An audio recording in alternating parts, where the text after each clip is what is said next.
Hello student, online class में आपका स्वागत है। कक्षा फर्स्ट, विषय हिंदी, पाठ 14। एक बुढ़िया। एक बुढ़िया क्या एक कविता है। चलो आओ पढ़ते हैं।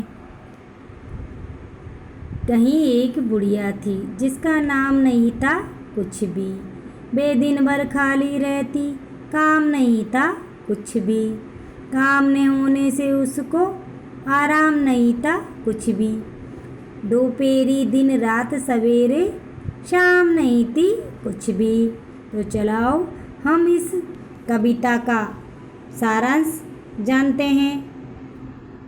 कविता एक बुढ़िया के रचयिता निरंकार देव सेवक है, यानी इस कविता के रचयिता निरंकार देव सेवक हैं।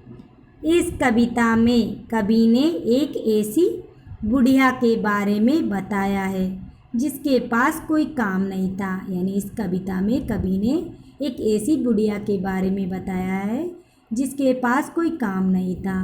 वह दिन भर खाली रहती थी और कोई काम नहीं करती थी। यानी बुढ़िया वह दिन भर खाली रहती थी और कुछ भी काम नहीं करती थी। काम न रहने के कारण वह दिन भर बैठी रहती और थक जाती थी। यानी बुढ़िया काम न रहने के कारण वह दिन भर खाली बैठी रहती थी और थक जाती थी, इसलिए उसे आराम भी नहीं था। यानी इसलिए उसे आराम भी नहीं था। काम न रहने के कारण उसके लिए सुबह दोपहर शाम और रात सब बराबर थे। यानी बुढ़िया के पास काम न रहने के कारण उसके लिए सुबह दोपहर शाम और रात सब बराबर थे, यानी सब समान थे। तो चलो हम इस कविता का प्रसंग जानते हैं, हम व्याख्या करना सीखते हैं। कहीं एक बुढ़िया थी जिसका नाम नहीं था कुछ भी। वह दिन भर खाली रहती, काम नहीं था कुछ भी। प्रसंग। प्रस्तुत पंक्तियाँ हमारी पाठ्य पुस्तक रिमझिम भाग 1 में संकलित कविता एक बुढ़िया से ली गई है। इसके रचयिता निरंकार देव सेवक हैं। इसमें कवि ने बिना काम न करने वाली एक बुढ़िया का वर्णन किया गया है। यानी इस कविता में कवि ने बिना काम न करने वाली एक बुढ़िया का वर्णन किया है। तो चलाओ हम इसकी व्याख्या करना सीखते हैं तथा अर्थ जानते हैं। कहीं एक बुढ़िया थी जिसका नाम नहीं था कुछ भी। वह दिन भर खाली रहती, काम नहीं था कुछ भी। यानी किसी स्थान पर व्याख्या, किसी स्थान पर एक बुढ़िया रहती थी। यानी किसी स्थान पर एक बुढ़िया रहती थी, उसका कुछ भी नाम नहीं था। यानी इस बुढ़िया का कुछ भी नाम नहीं था।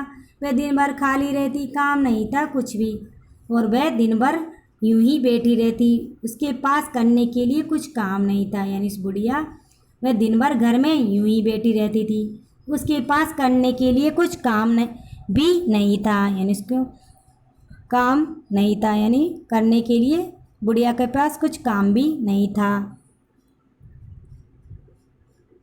काम न होने से उसको आराम नहीं था कुछ भी। यानी काम न होने से उसको आराम नहीं था कुछ भी।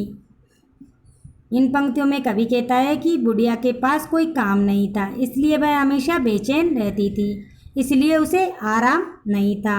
यानी बुढ़िया के पास कोई काम नहीं था, इसलिए वह हमेशा बेचैन रहती, इसलिए उसे आराम नहीं था। दोपहरी दिन रात सवेरे शाम नहीं थी कुछ भी, और कोई काम न रहने के कारण उसके लिए सुबह दोपहर शाम और रात सब बराबर थे। यानी कोई काम न रहने के कारण उसके लिए सुबह दोपहर शाम और रात सब बराबर थे, यानी सब समान थे। तो चलाओ ये कविता आपको याद भी करनी है और सबको सुनानी भी है। तो चलाओ हम इस कविता के अभ्यास प्रश्न देखते हैं।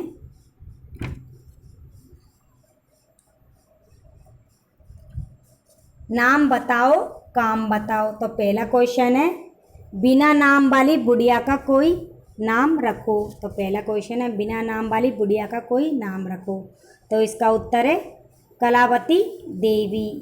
यानी बुढ़िया का नाम कलावती देवी। तो आपको अगर कोई और नाम आपको पसंद हो तो आप बुढ़िया का कोई और नाम भी लिख सकते हो। यानी खालिस्तान में लिखोगे आप कलावती देवी। इसका उत्तर है कलावती देवी। अगर आपको कोई और नाम आपको बुढ़िया का पसंद हो तो वो भी लिख सकते हो। दूसरा क्वेश्चन है, वह दिन भर खाली रहती, उसके लिए कुछ काम सुझाओ। यानी वह दिन भर खाली रहती थी, उसके लिए कुछ काम सुझाओ। वह बच्चों को कहानियाँ सुना सकती थी। इसका उत्तर है वह बच्चों को कहानियाँ सुना सकती थी। वह पेड़ पौधों की देखभाल कर सकती थी। वह पुस्तकें पढ़ सकती थी। वह पूजा पाठ कर सकती थी। वह घर की साफ सफाई कर सकती थी। वह चावल दाल बीन सकती थी। तो इसका उत्तर है, पहले खालिस्तान में लिखोगे, पहला पॉइंट है वह बच्चों को कहानियाँ सुना सकती थी, यानी बुढ़िया बच्चों को कहानी सुना सकती थी। दूसरा पॉइंट है, दूसरे खालिस्तान में लिखोगे, वह पेड़ पौधों की देखभाल कर सकती थी, यानी बुढ़िया पेड़ पौधों की देखभाल कर सकती थी। तीसरा पॉइंट है, तीसरे खालिस्तान में भरोगे, वह पुस्तकें पढ़ सकती थी, यानी बुढ़िया पुस्तकें भी पढ़ सकती थी। चौथे खालिस्तान में भरोगे, वह पूजा पाठ कर सकती थी, यानी बुढ़िया पूजा पाठ भी कर सकती थी। पांचवा पॉइंट है, खालिस्तान में भरोगे, वह घर की साफ सफाई कर सकती थी, यानी बुढ़िया घर की साफ सफाई कर सकती थी। छठा पॉइंट है जो खालिस्तान में भरोगे, वह चावल दाल बीन सकती थी, यानी बुढ़िया चावल दाल भी बीन सकती थी। इस प्रकार आप ये खालिस्तान भरोगे। काम करो कुछ काम करो। तो तीसरा क्वेश्चन है, तुम्हारे घर में सबसे ज़्यादा काम कौन करता है, यानी तुम्हारे घर में सबसे ज़्यादा काम कौन करता है।